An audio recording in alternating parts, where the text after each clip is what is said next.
আজকে আমি প্রথম অধ্যায়ের 15 পৃষ্ঠার বৃহত্তম এবং ক্ষুদ্রতম সংখ্যা নিয়ে আলোচনা করব।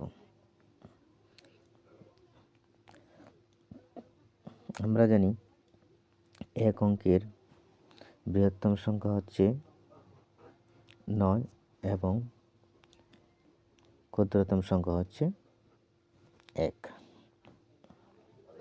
তাহলে দুই অঙ্কের বৃহত্তম সংখ্যা হবে 2টি 9 এবং ক্ষুদ্রতম সংখ্যা হবে 1 দিয়ে একটা 0। এখন যদি আমরা বলি যে ক্ষুদ্রতম সংখ্যা যেহেতু 1, তাহলে দুই অঙ্কের ক্ষুদ্রতম সংখ্যা হবে 2টি 1। না, দুই অঙ্কের ক্ষুদ্রতম সংখ্যা 2টি 1 হবে না। দুই অঙ্কের ক্ষুদ্রতম সংখ্যা হবে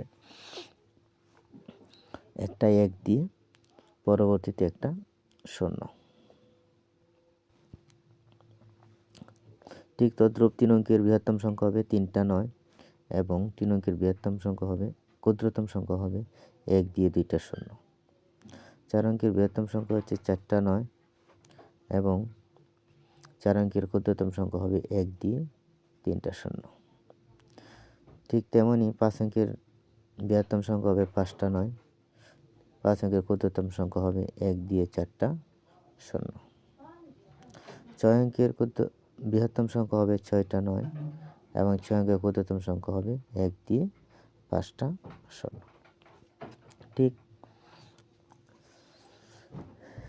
এইভাবে 6 অঙ্কের সংখ্যা, 5 অঙ্কের সংখ্যা অর্থাৎ 3 অঙ্কের বৃহত্তম ক্ষুদ্রতম সংখ্যা আমরা যেভাবে বের করছি, যদি 7 অঙ্ক 8 অঙ্কের ক্ষুদ্রতম সংখ্যা এবং বৃহত্তম সংখ্যা আমাদেরকে বলে, আমরা ঠিক এরকমভাবেই বের করব।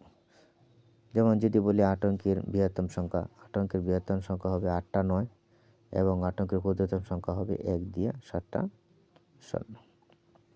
আশা করি সবাই বুঝতে পারছো।